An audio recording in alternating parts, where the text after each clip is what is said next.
고린도후서 12장 9절에서 10절 말씀입니다. 우리 함께 합독하도록 하겠습니다.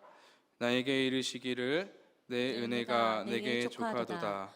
이는 내 능력이 약한 데서 온전하여 짐이라 하신지라. 그러므로 도리어 크게 기뻐함으로 나의 여러 약한 것들에 대하여 자랑하리니 이는 그리스도의 능력이 내게 머물게 하려 함이라. 그러므로 내가 그리스도를 위하여 약한 것들과 능욕과 궁핍과 박해와 곤고를 기뻐하노니 이는 내가 약한 그때의 강함이라. 아멘. 심리학 용어에 보면 방어 기제라는 용어가 있습니다. 자신의 약점이나 불안 그리고 고통을 외부의 자극으로부터 방어하고 숨기기 위해서 무의식적으로 스스로 노력하는 심리적 반응을 말하는데요. 아마 여러분들도 타인에게 들키고 싶지 않은 자신들의 그 연약한 모습들이 있을 것입니다. 나의 약점이나 연약함을 타인에게 숨기기 위해 무의식적으로 오히려 강한 모습을 보이고 괜찮은 척하는 모습이 바로 방어 기제입니다. 이처럼 우리는 자신의 약함을 마주하는 것을 그리 달가워하지 않습니다. 내가 가진 약점, 문제, 어려움, 상황들이 나에게 유익이 되지 않는다고 생각하기 때문이죠. 이러한 나의 약함은 나를 공경에 빠뜨리거나 고난으로 끌고 간다라는 생각 때문입니다. 우리가 나의 약함을 기뻐할 수 없는 이유를 세세하게 따져본다면 매우 다양한 이유들이 있겠지만 아주 큰 틀에서 보면 우리가 약함을 기뻐하지 못하는 이유를 두 가지로 정리해 볼 수 있을 것 같습니다. 먼저는 우리가 살아가는 세상의 방식이 강자만이 살아남을 수 있는 약육강식의 생태계이기 때문입니다. 돈이 전부는 아니고 돈으로 모든 것을 살 수는 없다고 말하지만 돈이 많으면 남들보다 편안하게 살 수 있지요. 강력한 힘과 권력을 가지고 있으면 어떤가요? 내가 원하는 것대로 할 수 있는 것들이 훨씬 더 많아집니다. 그와 반대로 가진 것이 없고 능력이 없는 약한 자들은 어떻습니까? 그들은 강한 자들에 의해서 점점 더 약해져만 갑니다. 그들은 가진 자들에 의해 더욱더 가진 것을 잃어버리는 그런 우리들의 삶의 모습입니다. 우리가 살아가는 세상은 약지 않은 강자에 의해 점점 더 약해지는 그러한 세상인 것이죠.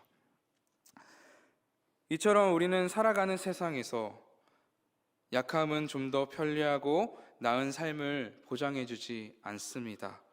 그래서 우리는 약함이 그저 기쁘지 않은 것입니다. 그래서 우리는 나의 약함을 제거되어야 하는 것으로, 개선되어야 하는 것으로 여기곤 합니다. 어떻게 해서든지 자신의 능력을 강화하고 또한 발전하기 위해서 수단과 방법을 가리지 않고 힘을 쏟고 있는 것이 우리들의 모습입니다. 재산을 늘리기 위해 투자를 하기도 하고요. 지적 수준을 향상시키기 위해서 우리는 계속해서 공부를 해 나아갑니다. 요즘 청년들은 취업난 시대에 다른 사람들과의 경쟁에서 살아남기 위해서요, 자신의 스펙을 쌓는 일에 열중하기도 하죠. 어떻게 해서든지 자신의 약함을 없애고 개선시켜서 약함을 강함으로 바꾸려는 노력을 하면서 살아가고 있는 것이 우리들의 현실입니다. 우리가 약함을 기뻐하지 않는 또 다른 이유는 타인에게 자신이 괜찮은 사람으로 비춰지고자 하는, 그리고 또 그들에게 인정받고자 하기 때문이지 않을까 생각됩니다. 모든 영역에서 완벽을 추구해서 인정받을 만한 사람으로 보여지고 싶은 것이죠. 이러한 사람들은 자신이 아주 사소한 약함도 허용하지 않습니다. 내가 가지고 있는 약함은 나를 타인에게 완벽한 사람으로 보여주기 위한 방해물일 뿐 나에게 어떠한 도움이 되지 않는다라고 여기는 것입니다. 그들에게 약함은 불편한 것이고 외면하고 싶은 것일 뿐이기에 자신의 약함을 결코 기뻐할 수 없는 것이죠. 저 또한 부임 설교를 앞두고 참 많은 고민이 있었습니다. 성도님들께 좋은 모습 또 설교자로서 탁월하고 능력 있는 모습을 드려야 한다라는 그런 부담감이 있었던 것 같습니다. 첫 인상이 매우 중요하다는 말이 있듯이 설교자로서 열방교회 성도님들 앞에서 저는 첫 부임 설교를 저 스스로가 잘 해내고 싶은 마음이었습니다. 하지만 잘하고자 하는 그 마음이 커지면 커질수록요, 저에게는 부담과 함께 절망감만 몰려왔습니다. 왜냐하면 저에게는 설교자로서 탁월한 능력이 없기 때문입니다. 그렇게 잘해야 한다라는 부담을 안고 설교 준비를 위해 기도하던 중에 하나님께서는 저에게 이러한 마음을 주셨습니다. 재호야, 네가 아닌 나를 전해야 하지 않겠니? 라는 그런 마음이었습니다. 너의 어떠함을 전하는 게 아니라 너의 하나님, 너를 통해 일하신 나를 전해야 하지 않겠니? 라는 마음이었죠. 그래서 저는 잘하는 것을 내려놓고요, 우리 성도님들께 저의 솔직한 모습을 보여드리고자 합니다. 그리고 오늘 본문 말씀인 사도 바울의 고백을 통해 제가 받은 은혜를 함께 나누고자 합니다. 우리가 잘 알다시피 바울에게도 약함이 있었습니다. 바울은 자신이 가지고 있던 약함을 육체의 가시라고 표현하고 있는데요, 이 약함이 자신을 매우 괴롭게 한다라고 말하고 있습니다. 바울에게 있었던 육체의 가시에 대해서는 많은 이야기가 있습니다. 어떤 학자들은 영적인 연약함이라고 말하기도 하고요, 어떤 학자들은 정신적인 문제였을 것이라고 추측하기도 합니다. 하지만 가장 지배적인 주장은요, 육체적인 고통이라는 주장인데요, 바울에게는 간질이나 편두통과 같은 그런 육체적인 질병이 있었고, 육체의 질병으로 인해 바울은 고통 가운데 살았을 것이다라고 말을 합니다. 바울이 말한 육체의 가시가 무엇이 되었든 간에 바울 또한 자신의 약함이 마냥 기쁘지만은 않았던 것 같습니다. 고린도후서 12장 7절 말씀에서 바울은 하나님께서 자신에게 육체의 가시를 주신 것은 자만하지 않게 하려 하심이라 고백했지만요, 주님께 자신을 괴롭게 하는 육체의 가시를 없애 주시라고 3번이나 간구하고 있습니다. 바울 또한 자신에게 있던 그 약함을 기뻐하지 못하고 있는 것이죠. 심지어 당시 바울의 상황을 살펴보면요, 바울이 왜 이 약함을 기뻐하지 못했을지 이해가 됩니다. 당시 고린도 교회 성도들은 거짓 사도들의 꾀임에 넘어가 바울의 사도적 권위를 의심했었습니다. 거짓 사도들은 교인들에게 바울의 그 약함을 꼬집으며 바울은 사도로서 자격이 없는 사람이라 주장했던 건데요, 거짓 사도들의 그 거짓말에 고린도 교인들은 넘어가서 바울의 사도적 권위를 의심하기 시작했었죠. 이런 상황 속에서 당시 바울의 입장에서 생각해 본다면 자신을 공경에 빠뜨린 이 가시가, 자신의 약점으로 이용당하는 이 육체적 가시가 바울은 마냥 기쁘지 않았을 것 같습니다. 만약 나에게 가시가 없었다면 내가 이렇게까지 억울하고 모욕적인 상황을 겪었을까? 나에게 결점과 흠이 없고 약함이 없었더라면 성도들이 나를 의심했을까? 라고 바울은 충분히 생각했을 수 있을 것 같습니다. 나에게 약함이 없는 것이 더욱 유익이라 생각했던 것이죠. 그래서 바울은 주님께 3번이나 이 가시를 없애달라고 간구했던 것입니다. 저 자신을 바울과 비교하는 것이 무리가 있고 비교할 수도 없지만요, 저 또한 설교자로서 아주 치명적인 약함이 있습니다. 저는 많은 사람들 앞에 서는 것에 대한 두려움이 있는데요, 어릴 적에 많은 사람들 앞에서 실수를 했던 그 사건이 트라우마로서 남아서요, 이렇게 많은 분들 앞에 서기만 하면 말문이 막히기도 하고 극도로 긴장을 하게 됩니다. 때로는 준비되지 않은 상황에서 앞에 서게 되면 제대로 말을 하지 못할 때도 참 많이 있습니다. 그래서 저에게는 많은 사람들 앞에 서는 이 설교의 자리가 괴로움과 고통의 자리입니다. 지금 이 순간에도 제 심장은 요동치고 있는데요. 사람들 앞에 서는 것에 대해서 극도의 긴장감을 느끼다 보니까 실수를 하기도 하고 준비했던 그 말들을 놓치기도 하는 것이죠. 그 정도로 이 자리가 저에게는 어려운 자리이자 저의 약함이 아주 극명하게 드러나는 그러한 가장 피하고 싶은 자리입니다.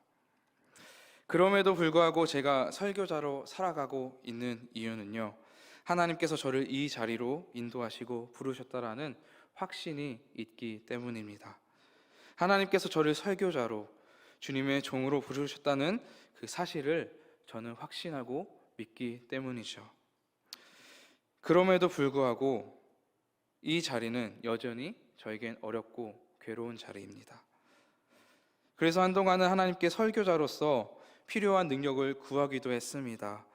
많은 사람들 앞에서 유창하게 설교할 수 있는 능력을 주시라고, 떨지 않고 두려워하지 않는 그 담대한 마음을 주시라고 주님께 간구도 해봤습니다. 그런데 하나님은 제게 그러한 능력을 주시지 않더라고요. 저는 여전히 오늘도 이렇게 긴장을 하고 떨리는 마음으로 여러분 앞에 서 있는 저입니다. 바울에게도 가시가 제거되고 약함이 강함이 되는 그런 기적은 일어나지 않았습니다. 오히려 주님은 바울에게 이렇게 응답하시는데요. 우리 9절 상반절 말씀 함께 읽도록 하겠습니다. 나에게 이르시기를 내 은혜가 내게 족하도다. 이는 내 능력이 약한 데서 온전하여 짐이라 하신지라. 아멘. 주님은 바울에게 말씀하십니다. 내 은혜가 너에게 족하다. 주님의 은혜가 이미 충분하다 말씀하신 것이죠. 그리고 곧바로 주님의 은혜가 바울에게 이미 충분한 이유에 대해서 말씀해 주시는데요. 내 능력이 약한 데서 온전하여 짐이라. 주님의 능력이 너의 약함에서 온전해지기 때문에 너는 이미 나에게 충분한 은혜를 받았다 말씀하시고 계신 것입니다.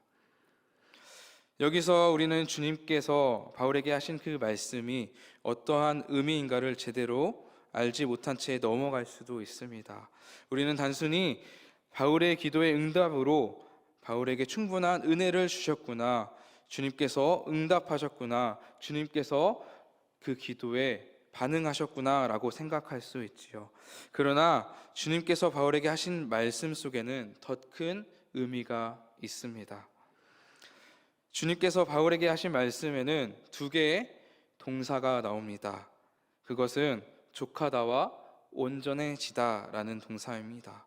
그런데 이 두 동사 모두 현재 시제로 쓰여져 있는데요. 족하다와 온전해지다가 현재 시제로 쓰여졌다라는 것은요, 단순히 지금 충분하고 지금 온전해졌다라는 의미가 아닙니다. 과거부터 지금 현재까지 변함없이 충분했고 온전해졌다라는 것을 의미하고 있는 것이죠. 따라서 주님께서 바울에게 응답하신 말씀의 정확한 의미는 이렇습니다. 내 능력은 과거에도 너의 약함을 통해 온전했었고 지금도 너의 약함을 통해 온전해졌다. 그러니 너는 이미 충분한 은혜를 받았었고 지금도 충분한 은혜를 받고 있다라는 것입니다. 바울이 자신의 약함으로 고통 가운데 있었던 그 과거에도, 그리고 자신의 육체의 가시를 제거해달라고 주님께 간구했던 지금도 주님은 바울에게 충분한 은혜를 주셨고 주님의 능력은 온전해졌다라는 것이죠. 바울에게는 이미 주님의 충분한 은혜가 주어졌고 지금도 충분한 은혜 가운데 있다라는 것입니다. 바울이 그랬듯이 우리는 우리의 약함을 결핍이라, 또 부족함이라, 온전하지 못한 것이라 여기곤 합니다. 나에게 약함이 있다는 것은 아직 하나님께서 내게 은혜 주시지 않은 것이라, 아직 주님의 능력이 내게 임하지 않은 것이라, 아직 주님께서 나에게 역사하지 않으신 것이라 생각하곤 하죠. 하지만 주님의 은혜는, 주님의 역사는 신실하십니다. 우리의 상태가 어렵고 힘들다고 해서 하나님의 은혜가 나를 떠난 것이 아니고요, 나의 약함이 있다고 해서 하나님의 능력이 없는 것이 아니지요. 주님의 은혜와 능력은 과거에도 우리 안에 있고 지금 여전히 우리 안에 있음을 기억하시기 바랍니다. 우리의 약함은 주님의 능력과 역사를 경험하는 은혜의 도구가 됩니다. 내가 약하면 약할수록 주님의 능력은 약함을 통해서 더욱더 역사하십니다. 우리의 약함이 더할수록 약함을 통해서 일하시고 역사하시는 주님의 은혜가 더욱더 풍성해지는 것입니다. 우리에게 약함은 결코 결핍이 아닙니다. 부족함이 아닙니다. 우리에게 약함은 주님의 능력을 경험하는 은혜의 풍성함인 것입니다. 사랑하는 열방교회 성도 여러분, 여러분은 여러분의 자신의 약함을 무엇으로 여기고 계십니까? 혹시 나의 약함을 불편함으로 혹은 부족함으로 치부하고 계시지는 않으십니까? 우리의 약함은 주님의 온전하신 능력이 드러나는 은혜의 창문입니다. 나에게 약함이 많을수록, 주님께 의지할 것들이 많으면 많을수록 주님의 능력은 더욱더 많이 드러날 것입니다. 우리는 주님이 허락하신 그 은혜의 풍성함을 누리게 될 것입니다. 여기 계시는 성도님들 모두가 자신의 약함을 통해 주님의 능력이 온전하여짐을 경험하는 그러한 은혜를 경험하시길 주님의 이름으로 축복합니다. 주님께 나의 은혜가 이미 족하다라는 그 말씀을 들은 바울은 이렇게 결단합니다. 우리 9절 하반절 말씀과 10절 말씀 함께 읽도록 하겠습니다. 시작. 그러므로 도리어 크게 기뻐함으로 나의 여러 약한 것들에 대하여 자랑하리니 이는 그리스도의 능력이 내게 머물게 하려 함이라. 그러므로 내가 그리스도를 위하여 약한 것들과 능욕과 궁핍과 궁핍과 박해와 박해와 곤고를 기뻐하노니 이는 내가 약한 그때에 강함이라. 아멘. 바울은 자신의 약함을 기뻐하기로 결심합니다. 주님의 은혜가 이미 충분하다는 주님의 그 말씀에 바울은 믿음으로 나아간 것입니다.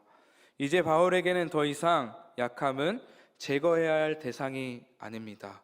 무언가를 채워야 하는 결핍도 아닙니다. 주님의 능력이 바울의 삶을 지배하였기에, 주님의 은혜가 그의 삶 가운데 풍성하게 임하였기에 바울은 자신의 약함을 기뻐하기로 결단한 것입니다. 바울이 약함을 기뻐함에는 또 다른 이유가 있었습니다. 그것은 그리스도의 능력이 자신에게 머물게 하기 위함이었습니다. 여기서 우리는 한 가지 사실을 알 수 있습니다. 우리가 약함을 기뻐할 때 그리스도의 십자가의 능력이 우리 안에 머문다는 사실입니다. 예수 그리스도의 십자가의 사건은 약한 데서 강함이 되어짐을 가장 명확하게 보여주는 아주 강력한 사건입니다. 하나님은 그리스도의 죽음을 통해 부활의 영광을 우리에게 보여주셨습니다. 그리고 구원의 은혜를 완성시키셨죠. 예수님은 약함 속에서 십자가에서 죽으셨고, 그러나 강함 속에서 다시 부활의 영광을 나타내셨습니다. 우리는 십자가의 능력을 생각할 때 부활의 능력만을 떠올리곤 합니다. 죽음에서 승리하시고 부활하신 십자가의 영광만을 바라보면서 나에게도 주님이 이루신 그 승리와 영광이 임하기를 바라며 기대하곤 합니다. 그러나 우리가 잊고 있는 사실이 있어요. 그것은요, 부활의 영광은 반드시 십자가의 죽음이 전제되어야 한다라는 사실입니다. 주님께서 십자가에서 죽으신 것과 같이 우리 또한 먼저 죽어져야만이 승리와 영광이 우리 가운데 허락되어진다라는 사실이죠. 바울은 이미 십자가의 능력의 그 비밀을 깨달았던 것 같습니다. 우리 함께 고린도후서 4장 10절에서 12절 말씀 함께 읽도록 하겠습니다. 시작. 우리가 항상 예수의 죽음을 몸에 짊어짐은 예수의 생명이 또한 우리 몸에 나타나게 하려 함이라. 우리 살아있는 자가 항상 예수를 위하여 죽음에 넘겨짐은 예수의 생명이 또한 우리 죽을 육체에 나타나게 하려 함이라.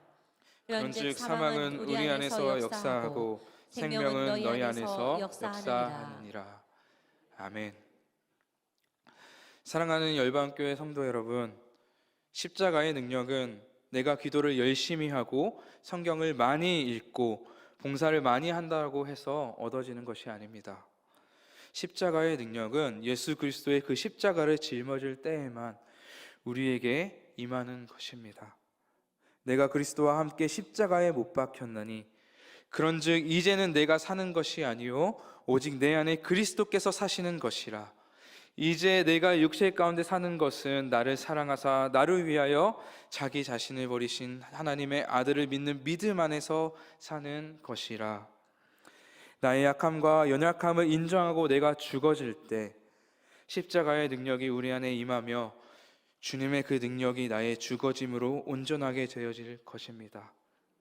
온전하신 주님의 능력이 내 안에 거할 때 우리는 새롭게 될 것이며 더 이상 나의 약함은 골칫거리나 부끄러워해야 할 것이 아닌 살아 역사하시는 주님의 능력을 나타내고 선포하는 자랑거리가 되는 것입니다. 우리에게는 약함을 기뻐할 수 있는 이유가 있습니다. 첫 번째는 우리 안에 십자가의 능력이 임하였기 때문입니다.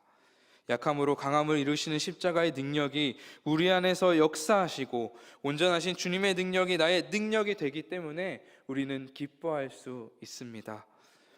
두 번째, 주님의 영광이 드러나는 도구가 되기 때문입니다. 나의 약함이 더할수록 주님의 능력은 더욱더 온전해질 것입니다. 약함을 통해 살아 역사하시는 주님을 경험하는 은혜를 누릴 수 있음에 우리는 우리의 약함을 기뻐할 수 있게 되는 것입니다. 사역을 해오면서 늘 가지고 있었던 질문이 있습니다. 그것은 하나님은 왜 나를 설교자로 부르셨을까라는 질문입니다. 설교자로서 탁월한 능력 하나 없는 나를 하나님은 왜 설교의 자리로 이 자리로 부르신 것일까? 저는 사역하면서 늘 의문을 가지고 살아왔었습니다. 그러다가 어느 날 하나님께서 깨달음을 주셨습니다. 그 깨달음은 나는 설교자의 자리에 있을 때 가장 예배자답다라는 것입니다. 설교의 자리는 저의 약함이 가장 잘 드러나는 자리입니다. 저에게는 두려움의 자리이고 고통스러운 자리이죠. 하지만 이 자리는요, 제가 하나님을 가장 많이 의지하고 붙드는 자리이기도 합니다. 내 능력이 아니라 하나님의 능력을 기대하고 소망하는 자리가 바로 이 자리, 설교의 자리입니다. 제가 그동안 설교자로 지내오면서 놓치고 있었던 것은 설교자도 예배자라는 사실입니다. 설교자 또한 예배자로서 하나님의 은혜를 구하고 은혜를 입는 사람이라는 사실을 저는 잊고 살았던 것이죠. 저는 그동안 저의 약함이 가장 잘 드러나는 이 자리에서 하나님의 능력을 경험했고 함께 하시는 은혜를 경험했음에도 불구하고 더 나은 능력, 실력의 진보가 있기를 하나님께 끊임없이 구했습니다. 그리고 더 잘해보려고 스스로 노력해 보기도 했죠. 하지만 내 힘으로 노력하고 애쓸 때마다 저에게 돌아오는 결과는 늘지 않는 시력과 여전히 떨고 있는 저의 나약한 모습이었습니다. 그리고 저는 바뀌지 않는 저의 모습을 보면서 계속해서 절망하고 좌절했습니다. 우리의 약함은요, 양명성이 있습니다. 우리가 스스로 약함을 채우려고 온전해지려 할 때 나의 약함은 우리를 절망과 좌절로 인도합니다. 우리가 세상이 요구하는 재물과 지위와 영향력, 지성, 건강과 같은 것들로 우리의 약함을 채우려 아무리 노력해 보아도 결국 이 세상의 것들은 시간의 지남에 따라 약해지고 사라지게 될 뿐입니다. 우리가 스스로 온전해지려 한다면 그 결과는 늘 좌절과 절망뿐인 것이죠. 그러나 우리가 우리의 약함을 기뻐할 때 약함이 강함이 될 것입니다. 내 능력이 약함에서 강함으로 변하는 것이 아니라요, 나의 약함을 통해 주님의 능력이 온전하여지고 주님의 능력이 나를 통해서 나타내기 때문에 약함이 강함이 되는 것입니다. 나의 어떠함이, 나의 약함이, 나의 능력 없음이 강함으로, 능력 있음으로 변하는 것이 아니라 내 안에 계신 그 예수 그리스도의 능력이 나를 통해 나타냄으로 강함이 되는 것이죠. 우리가 약함을 기뻐할 때 나의 약함은 주님의 능력과 영광을 비추는 도구가 될 것입니다. 바울의 가시는 사라지지 않았습니다. 여전히 그의 육체에 남아 괴롭히고 약점이 되어 바울을 고난과 핍박과 박해와 곤고함에 빠지게 만들 것입니다. 그럼에도 바울은 그리스도를 위해 받는 약함, 즉 능욕과 궁핍과 박해와 곤고를 기뻐하노라 고백하고 있습니다. 바울은 주님을 위해서라면 기꺼이 십자가를 기쁨으로 지겠노라 고백하고 있는 것이죠. 설교를 시작하고 지금까지 저는 여전히 두렵고 떨립니다. 아마도 설교의 자리는 앞으로도 저에게는 여전히 두려움과 괴로움의 자리가 될 것 같습니다. 그러나 저는 이제 이전과 같이 좌절하거나 절망하지 않습니다. 왜냐하면 이 자리를 통해 저는 오늘도 하나님의 은혜를 경험할 것이고요, 더 경험할 것이기 때문입니다. 그러므로 저는 바울이 고백한 것과 같이 저의 약함을 기뻐하려고 합니다. 바울의 고백을 본받아 나의 약함을 족한 은혜로 여기고 기뻐하려고 합니다. 제게 주어진 그 십자가를 기쁨으로 지려고 결단하려 합니다. 사랑하는 열방교회 성도 여러분, 저는 여러분의 약함이 무엇인지 알 수 없습니다. 그러나 한 가지 확신할 수 있는 것은 여러분이 가지고 있는 그 약함이 우리 모두에게 족한 은혜라는 것입니다. 여러분이 가지고 있는 그 약함이 주님의 능력을 나타내는 도구라는 사실입니다. 우리 모두가 바울의 고백처럼 약함을 기뻐하는 자가 되시길 소망합니다. 주님을 위해서라면 기꺼이 십자가라는 그 약함을 기쁨으로 질 수 있는 우리 열방교회 성도님들 되시길 주님의 이름으로 축복합니다.